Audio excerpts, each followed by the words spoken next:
Buenas tardes con todos, chicos. Creo que ya acabaron la otra teoría, así que iniciamos rápidamente para que puedan ir a su partido, porque imagino que muchos estarán al pendiente de ello.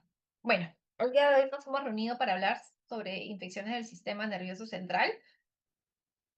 Vamos a hacerlo de la manera más simple y cosas puntuales.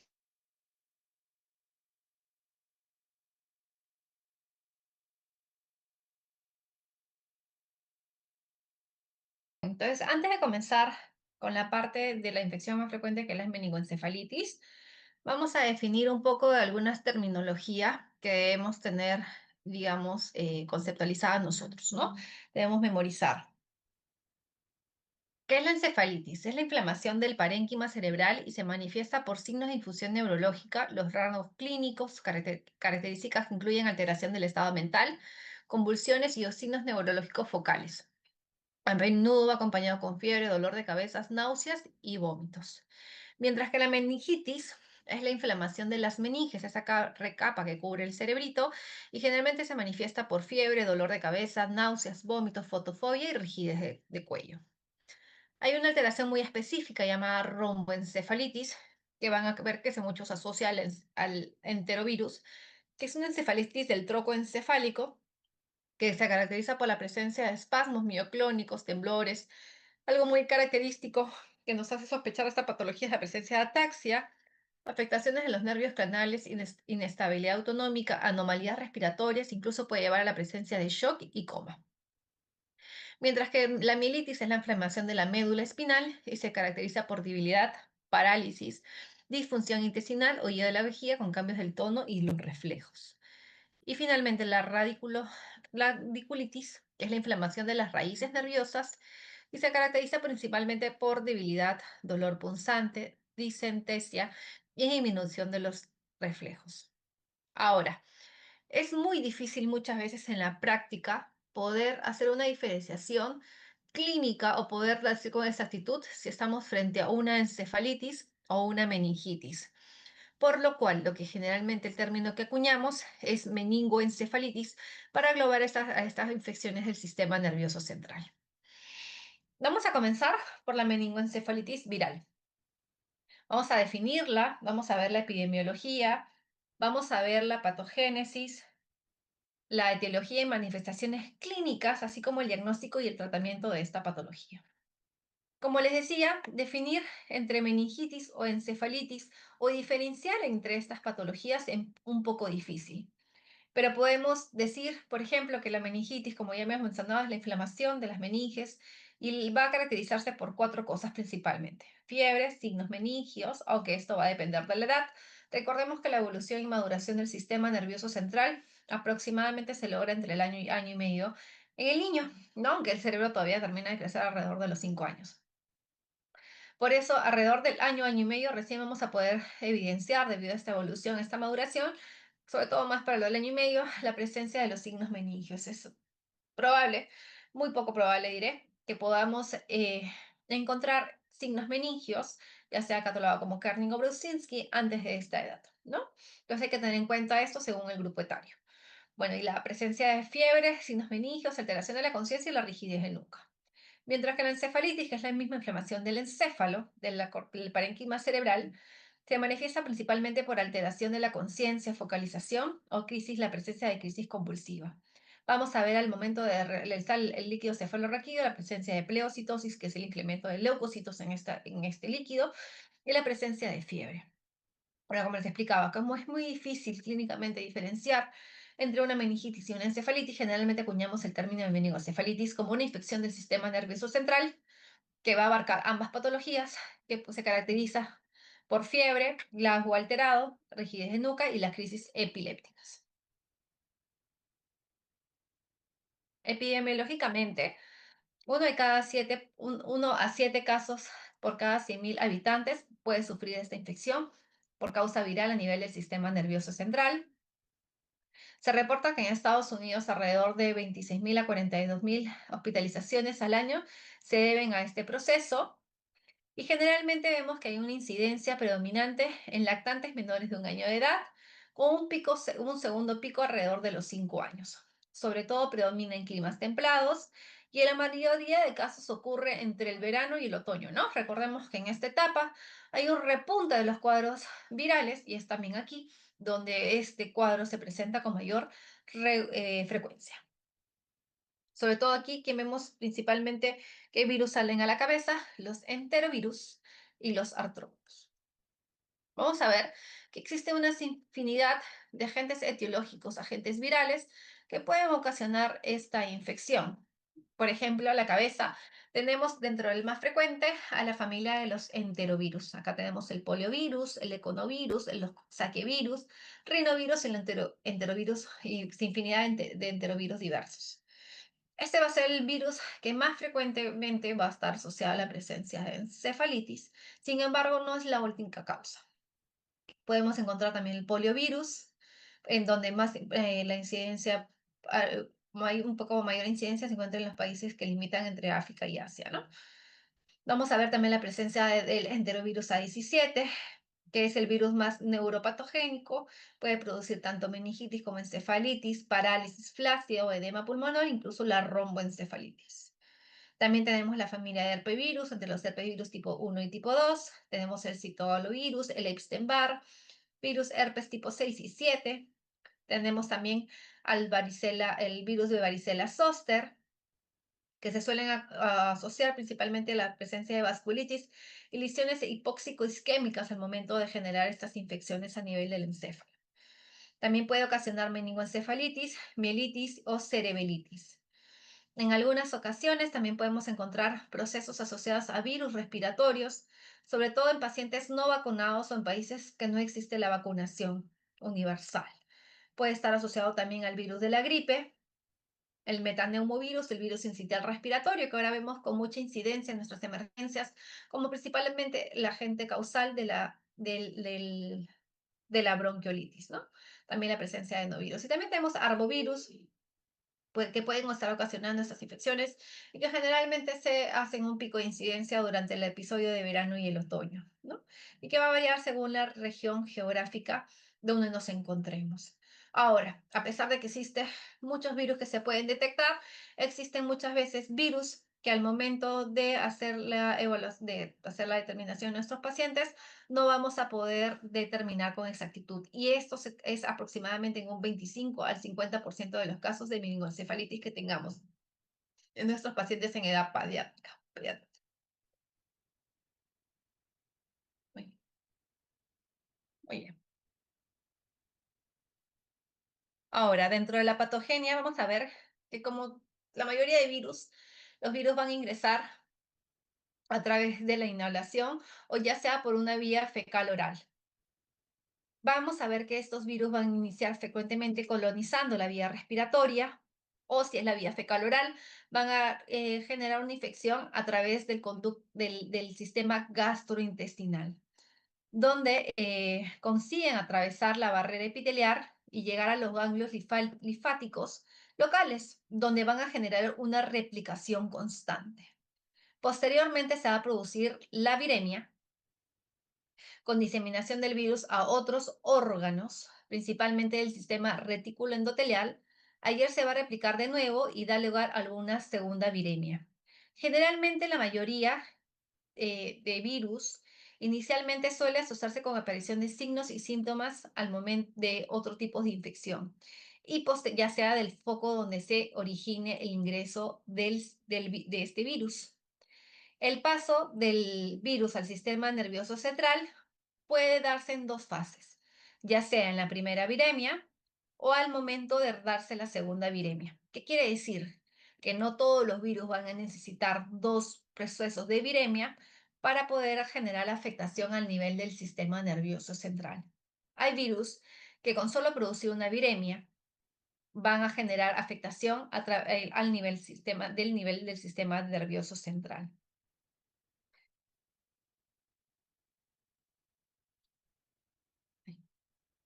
Muy bien.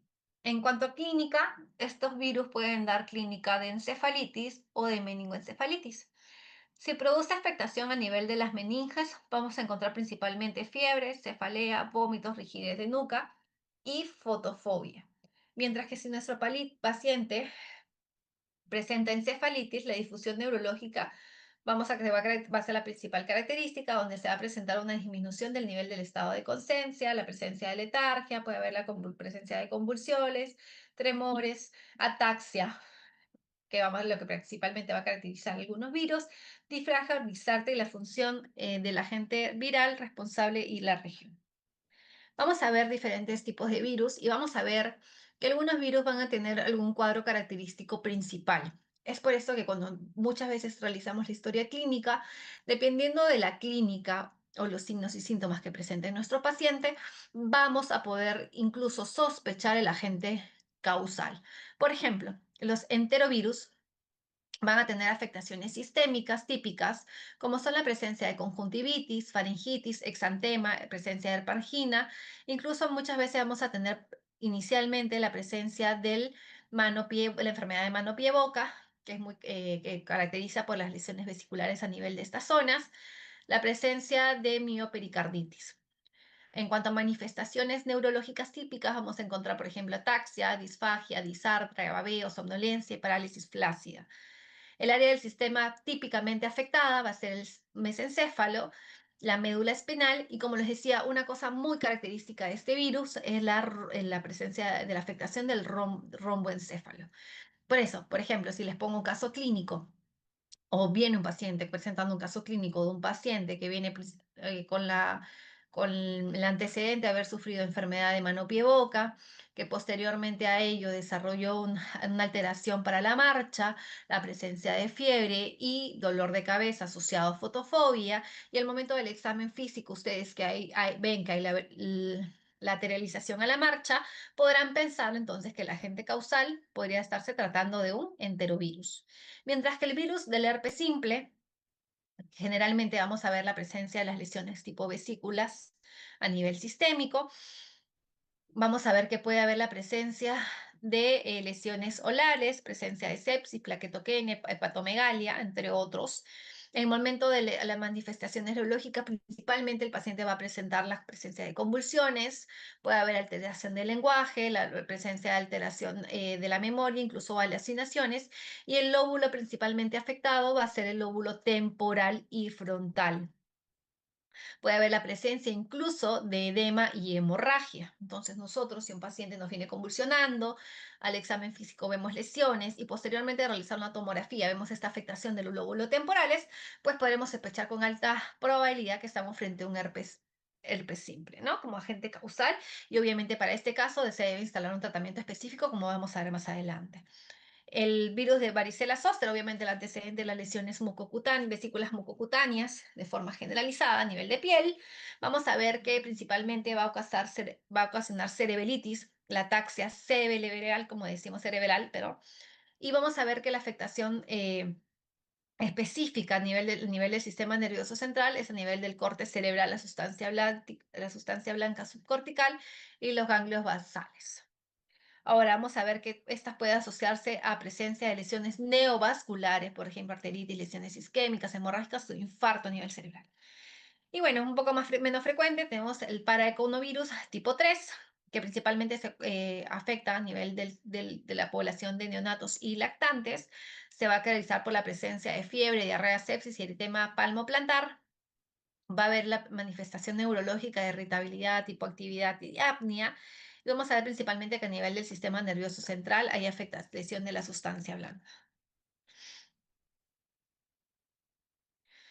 Vamos a encontrar una infinidad de virus, como les decía, de los anteriores son uno de los más frecuentes y lo que más quiero que graben es como la afectación del enterovirus, que es la que principalmente va a llegar por nuestras emergencias. Y otra que debemos memorizar es la afectación por el herpes virus, porque es uno de los virus más agresivos que puede afectar nuestro sistema nervioso central y que tiene un tratamiento específico. Sin embargo, existen un montón de otras causas. Como vamos a ver acá, incluso podemos definir incluso qué tipo si el virus produce incluso más meningitis, cuadros más frecuentes con más frecuencia, o produce encefalitis como cuadro de mayor frecuencia, ¿no? Y otras afectaciones típicas que podemos encontrar en el paciente para sospechar que nos pueden orientar a la presencia de este agente etiológico, ¿no?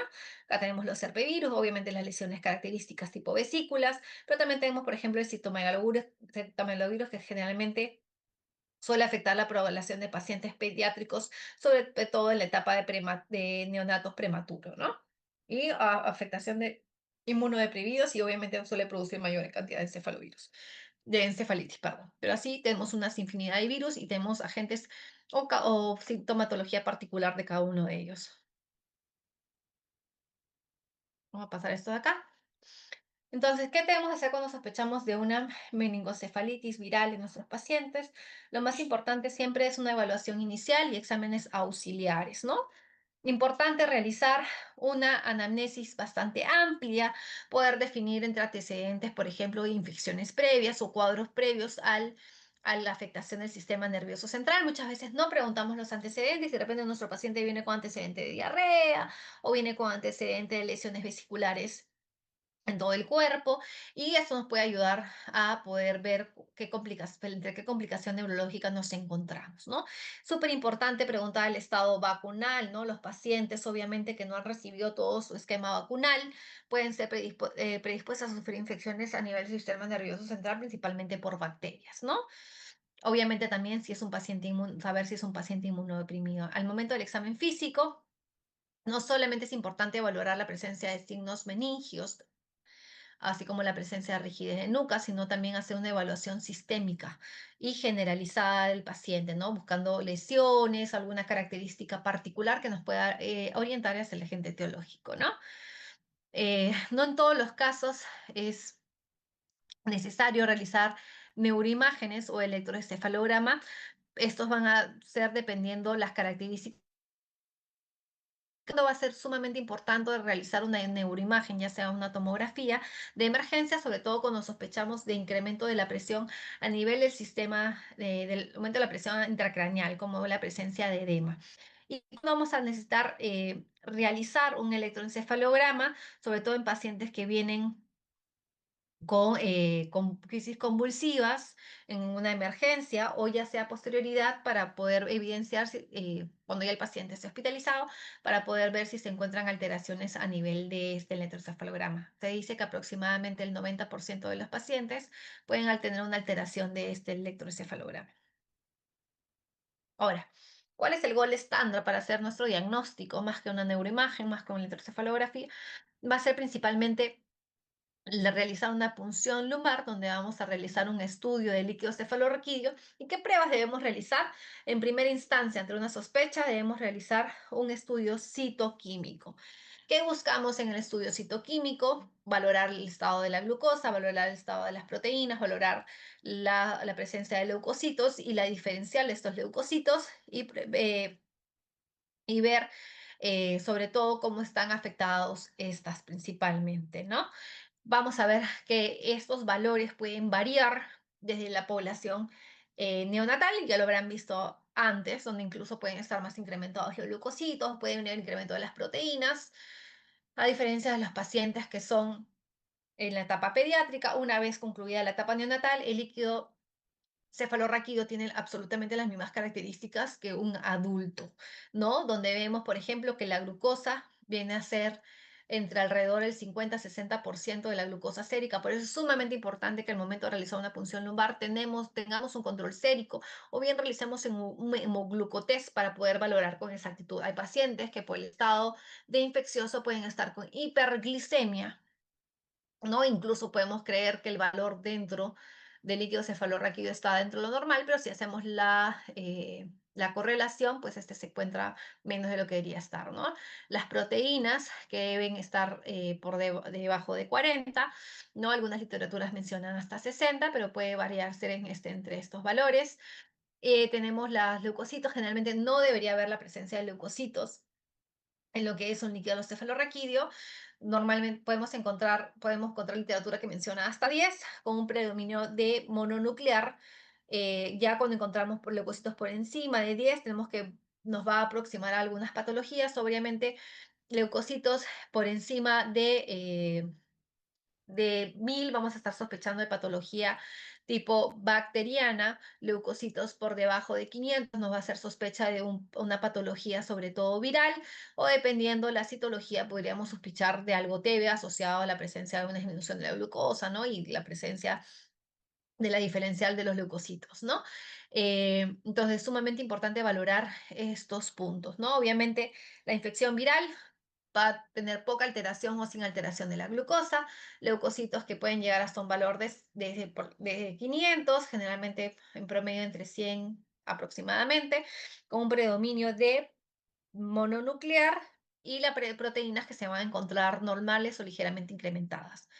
Mientras que vamos a ver a continuación que la afectación a nivel del líquido cefalorraquídeo por alguna bacteria, vamos a encontrar leucocitosis por encima de 500, por encima aún mayor de 1000, con predominio de polimorfonuclear, vamos a tener consumida la glucosa y también vamos a tener lo que es un incremento de las proteínas. Y en cuanto a TB, vamos a ver que el predominio es mononuclear, las leucocitos se van a encontrar por encima de 100, de 500, perdón, las proteínas van a estar sumamente elevadas y lo que es la glucosa también sumamente consumida. Ahora, ¿podemos realizar estudios complementarios? Claro que sí, los basales, como es el citoquímico, el hemograma, la función renal y obviamente realizar un hemocultivo que nos pueda orientar a que no hay ninguna patología bacteriana. El diagnóstico principalmente es clínica, sí o sí se debe realizar el gol estándar del estudio del líquido cefalorraquídeo para hacer un adecuado diagnóstico, ¿no? En cuanto tengamos la sospecha de una patología viral, si pudiéramos realizar un estudio de PCR para detección exacta del virus, sería lo ideal. Tenemos la opción del field array o tenemos también la opción del Enterpex, ¿no? Que son los ideales para determinar con exactitud frente a qué virus estamos. Y obviamente tenemos dentro de los criterios para decir si estamos con encefalitis, la disfunción neurológica, la evidencia de inflamación del sistema nervioso central y obviamente la exclusión de alguna otra patología que pueda estar ocasionando este proceso en nuestro paciente. Tratamiento, la mayoría de veces es sintomatológico, manejo del dolor de cabeza, manejo del incremento de la presión intracraneal, manejo de la fiebre. Sin embargo, hay virus que pueden requerir el manejo específico, como es el virus del herpevirus, perdón, del herpes virus sí, que necesitamos tratamiento con aciclovir. En el caso de citomegalovirus, que requerimos tratamiento con ganciclovir. Obviamente, en el caso de una encefalitis grave o post-infecciosa, post-viral asociada a gripe, podemos utilizar el olcetamivir. En el caso de tener una por virus de la rabia, hacemos una vacunación con administración de anticuerpos para el paciente, a pacientes no vacunados. En otro caso de pacientes con enterovirus o virus de Epstein-Barr, no existe un tratamiento específico, el tratamiento va a ser principalmente de soporte, ¿no? Si nuestro paciente está grave, hay que sobre todo realizar una protección de la vía aérea, bueno, y valoraremos según el estado de nuestro paciente, ¿no? En casos de pacientes con afectación bastante grave de la conciencia o pacientes con sospecha de infecciones de virus varicela zoster o de herpes, podemos iniciar incluso corticoterapia coadyuvante. Muy bien. Ahora vamos a definir un poco lo que es la meningoencefalitis de tipo bacteriana. También vamos a tocar los mismos puntos. Vamos a definirla como un proceso inflamatorio de las leptomeninges, cefalitis medulares o una inflamación ayudada con la inflamación del parénquima cerebral que se manifiesta por una disfunción neurológica, ¿no? Cursa con un líquido cefalorraquídeo turbio, purulento, a diferencia del líquido viral, que va a ser un líquido claro en la mayoría de los casos, con presencia de una intensa pleocitosis, como mencionamos, y que el predominio de la diferencial va a ser la presencia de polimorfonucleares. La sospecha de una infección de una meningoencefalitis es una emergencia sumamente importante, donde requerimos hacer un diagnóstico rápido y un tratamiento oportuno para disminuir la mortalidad y la morbilidad. Se dice que la incidencia varía alrededor del mundo. Obviamente que esta incidencia de estas infecciones en la etapa prevacunal era mucho más alta, ¿no? Donde predominaban los virus de Haemophilus influenzae, Neisseria meningitis y Streptococcus pneumoniae. Después de la etapa de vacunación, la incidencia de estas infecciones bajó notoriamente, pero obviamente hay que recalcar que, por ejemplo, en el esquema vacunal del Ministerio del MINSA existe una vacuna que no se realiza una vacunación dentro del calendario regular, sino de forma particular. A ver, Camila Oyola. Ya para no hablar tanto yo, sino que ustedes participen y ver que están ahí. ¿Cuál de estas tres bacterias no se vacuna en el esquema vacunal del Ministerio de Salud?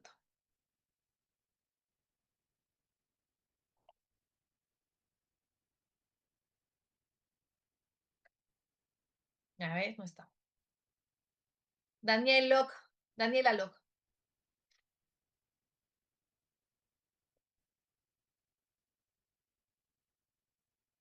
Tres. Sí, doctora, ¿podría repetir la pregunta? Disculpe. ¿Cuál de estas bacterias no se incluye la vacunación en el esquema vacunal del MINSA?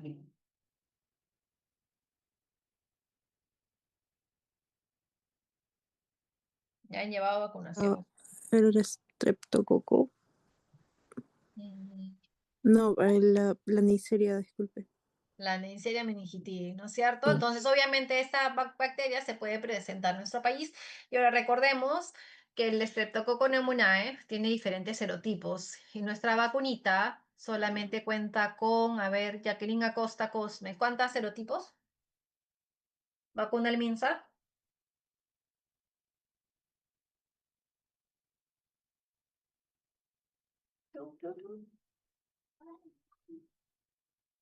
Joyce David, Quispitongo.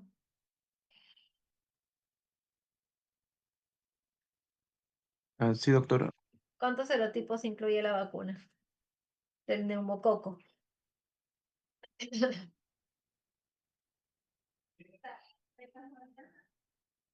Dos, creo. Dos. No, no, no. Lejos y verde. A ver, Leslie Carguas. Sí, doctora, 13. Ya, es 13 valente, recuerden, chicos, importante saber eso, ¿no?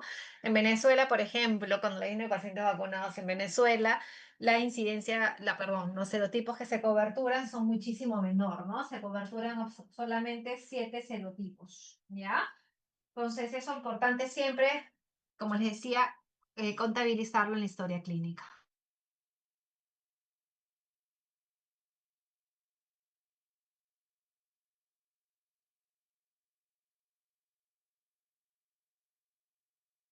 Muy bien, perdón. Entonces, como les decía, la vacunación ayuda a la disminución, pero obviamente que hay una población, unos gérmenes todavía que faltan coberturar, y obviamente pues también el estreptococo todavía tiene una mayor cantidad de serotipos, pero obviamente la vacuna con 13 serotipos cobertura bastante bien la mayoría de los, o los más frecuentes, ¿no? Muy bien.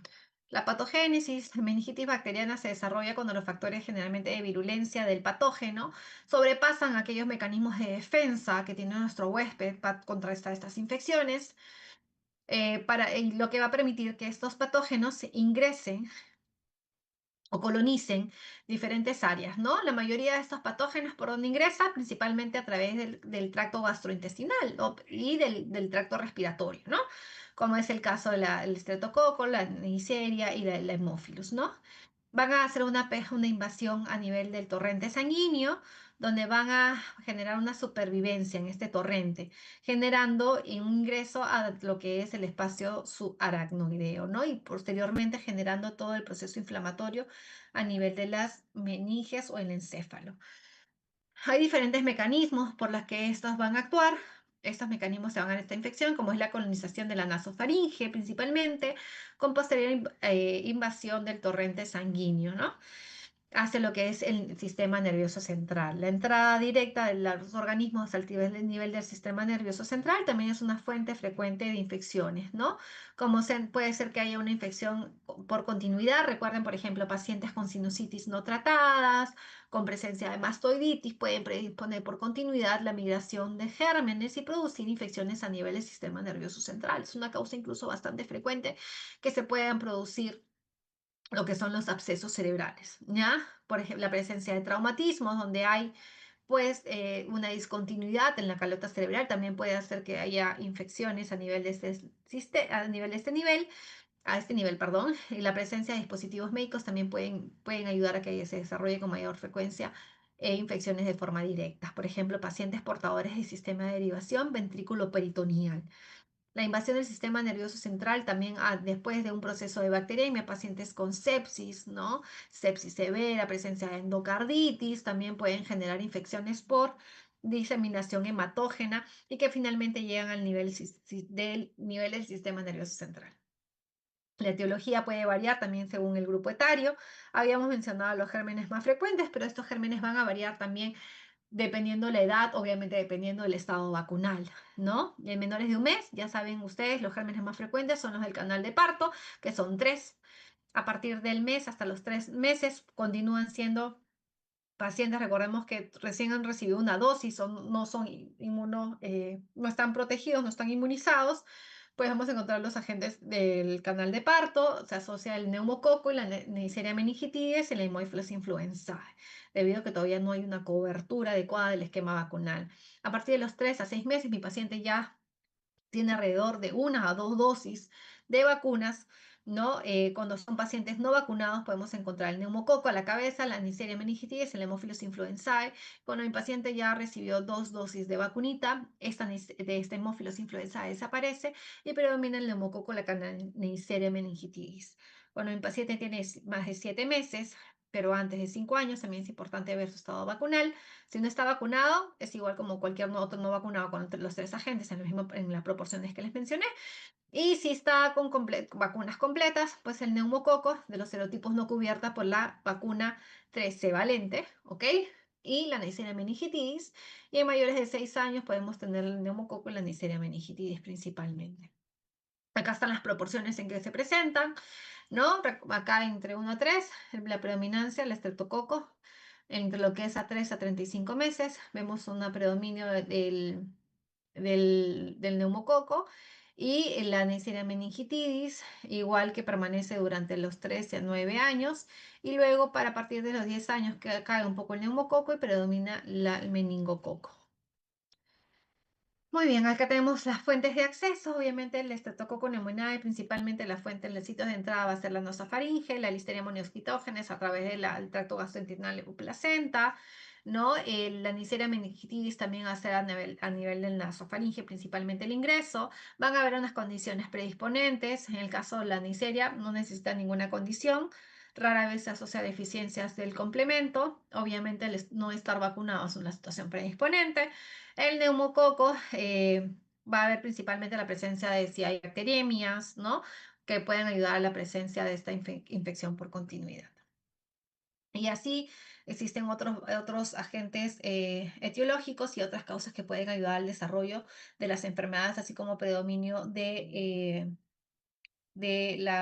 una condición que pueda predisponer, ¿no? Acá el que me gustaría que recuerden son principalmente por la nasofaringe, puede afectar cualquier grupo etario, principalmente no vacunados, y podemos haber una asociación con inmunidad humoral disminuida en estos pacientes que van a predisponer a las infecciones. Recuerden que estos agentes son encapsulados, ¿no? Entonces va a predisponer a una situación, por ejemplo, pacientes que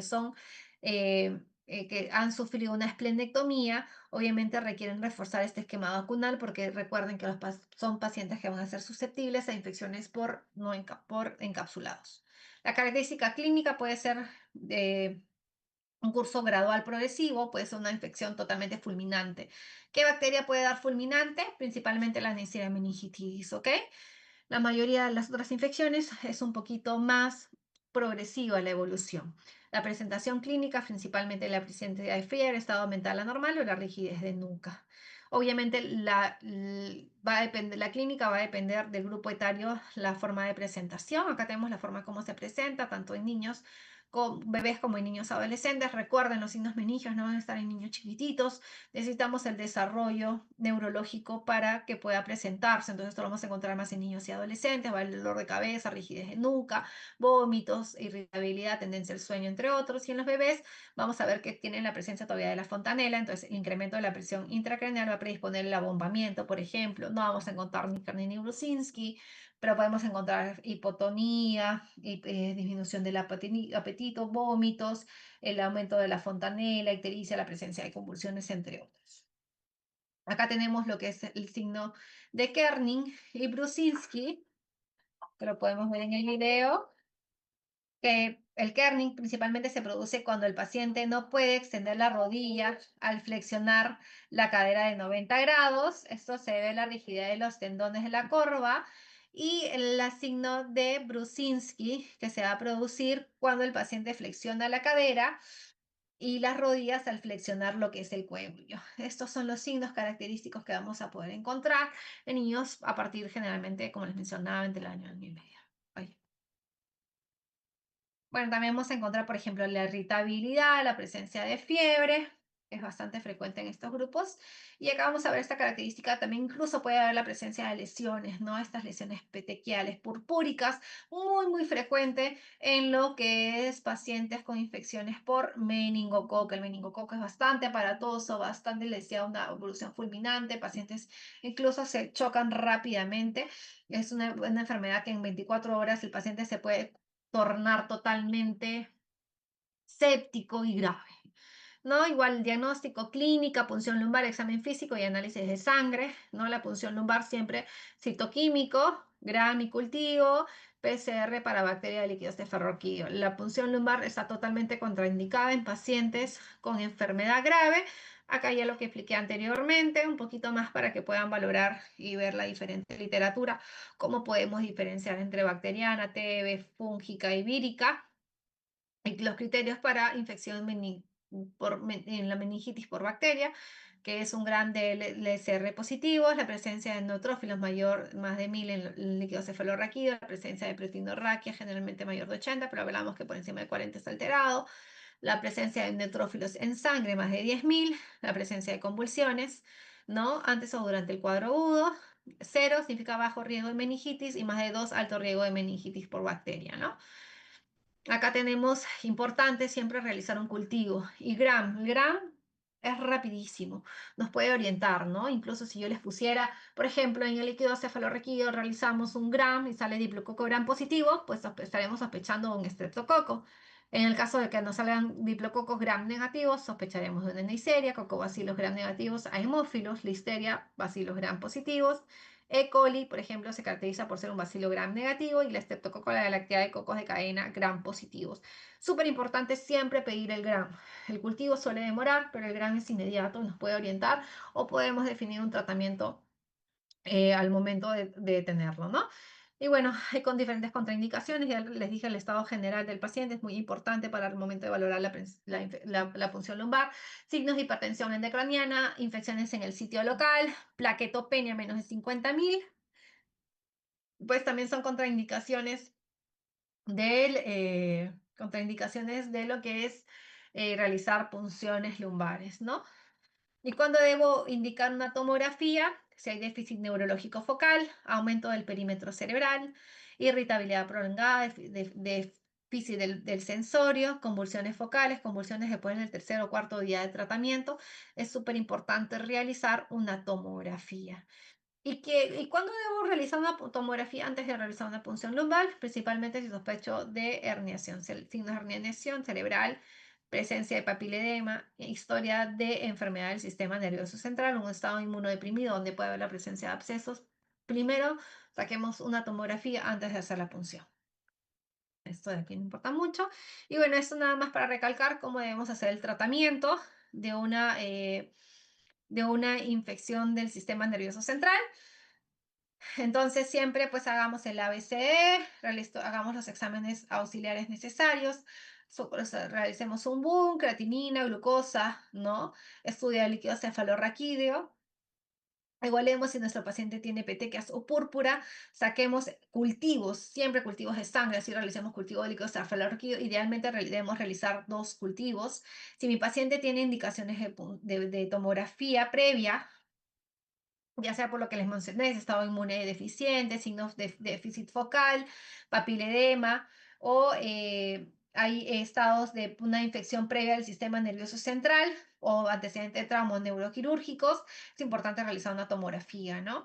Realizo la tomografía, veo si está contraindicada la punción lumbar, ¿no?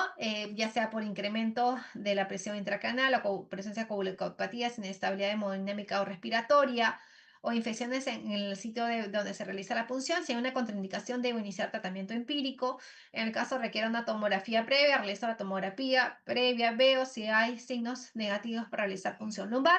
Si no los hay, realizo mi punción lumbar y si de haberlos, inicio tratamiento empírico. Ya, entonces, sí, nunca debemos retrasar el inicio del antibiótico. En caso de que haya imposibilidades para realizar la punción lumbar, debo iniciar inmediatamente mi antibiótico-terapia. Y es importante considerar el uso de corticoides como tratamiento previo a iniciar lo que es el tratamiento antibiótico. Existen patologías que es sumamente importante realizar la corticoterapia, ya sea con o previo al inicio de antibióticos, sobre todo cuando es una infección del sistema nervioso central por Haemophilus influenza, donde puede haber problemas como inflamación del nervio óptico, produciendo posteriormente una disminución de la audición. Entonces es sumamente importante que iniciemos previamente a iniciar el antibiótico, el tratamiento con dexametasona. Existen dos esquemas, el más utilizado de 0,15 miligramos por kilogramo dosis cada, cada 6 horas. Antes y que debe ser iniciado antes de iniciar la cobertura antibiótica. ¿Qué cobertura antibiótica? Idealmente, eso va a depender mucho del germen que estemos, frente al cual estemos tratando o el que nos orientemos por el GRAM. Sin embargo, podemos inicialmente iniciar una cobertura antibiótica con ceftriaxona más vancomicina de forma empírica y esto después se irá regularizando dependiendo del germen que estemos sospechando. Ahora, ¿cuánto tiempo debe durar la cobertura antibiótica? Va a depender de qué germen estemos. Por ejemplo, en el caso de Neisseria meningitis es un germen que es bastante agresivo, pero es que es bastante sensible. Requerimos tratamiento de aproximadamente 7 días. En el caso de Streptococo va a depender de la sensibilidad del CMI, que es la concentración mínima inhibitoria. Si tiene una concentración mínima inhibitoria menor de 0,1 penicilina, será de 10 días y si es mayor de 2, será de 14 días. En el caso de listeria o gram negativos, alrededor de 21 hasta 28 días debe durar la cobertura para poder erradicar el germen de nuestro cerebrito o de nuestro hábito de nuestro paciente. Y pueden existir complicaciones neurológicas tanto tempranas como tardías. Las tempranas pueden ser convulsiones, derrame subdural, accidentes cerebrovasculares, edema, ¿no? Agrandamiento ventricular, o hidrocefalo, trombosis del seno venoso y abscesos cerebrales. Y las tardías, como son trastornos de la conducta, pérdida de la audición, como por lo que les mencionaba del corticoide, ya la presencia de convulsiones, discapacidad mental.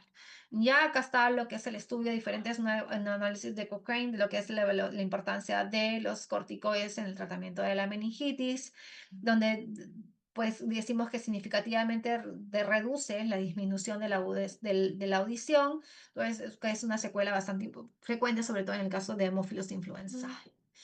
La dosis que debemos administrar, 0,6 miligramos kilogramo día, en 4 dosis. Generalmente el tratamiento debe durar de 3 a 4 días de corticoide. El tratamiento antibiótico va a depender del germen, ¿no? Y bueno, rápidamente solamente para mencionarles, existen otras afectaciones del sistema nervioso central, por ejemplo, como son los abscesos cerebrales, que tiene una epidemiología con una incidencia de 0,3 a 1,8 por cada 100.000 habitantes. Es mucho menos frecuente que lo que es la infección de meningoencefalitis, ya más frecuente entre los 4 a 10 años. Y generalmente se suele haber factores de riesgo como es la presencia de una otitis media, mastoiditis, sinusitis, infecciones a nivel dental, la presencia de neutropenia, pacientes trasplantados o con VIH. Esas son las formas como puede migrar. Generalmente es más que todo por continuidad. Por ejemplo, como vemos acá de la mastoides, hay una migración por continuidad de la bacteria. También puede haber por diseminación hematógena a través de otros focos más lejanos, por ejemplo, en el caso de las endocarditis. Existen diferentes agentes, obviamente, si hablamos de las bacterias, las más frecuentes van a ser los estreptococos. Si pensamos en fúngico, vamos a sospechar sobre todo de cándida, pero también puede haber incluso parásitos asociados a estas lesiones a nivel cerebral. La clínica, la triada, fiebre, déficit neurológico y cefalea. Puede haber la presencia de manifestaciones clínicas como papiledema, aumento de la presión intracraniana, alteraciones de la conciencia, focalidad. Y acá principalmente el diagnóstico va a ser imaginológico. Idealmente, bueno, inmediatamente hacemos una tomografía, pero idealmente realizarle una resonancia magnética. En el caso de que haya pacientes con absceso cerebral, no debemos realizar punción lumbar, ojito con esto de aquí. Y bueno, vas a tener diferentes etapas de la evolución, como la cerebritis temprana, la tardía, ¿no? Y ya con acá lo vemos totalmente encapsulado con una membrana gruesa, con la cápsula tardía. El tratamiento, drenaje idealmente, y con cobertura antibiótica cuando son pequeños abscesos cerebrales, ¿no? Único, pequeño. En el caso de ser cobertura antibiótica, el cobertura va más o menos alrededor de 4 a 8 semanas. Y si realizamos un drenaje quirúrgico, alrededor de 4 semanas post realizada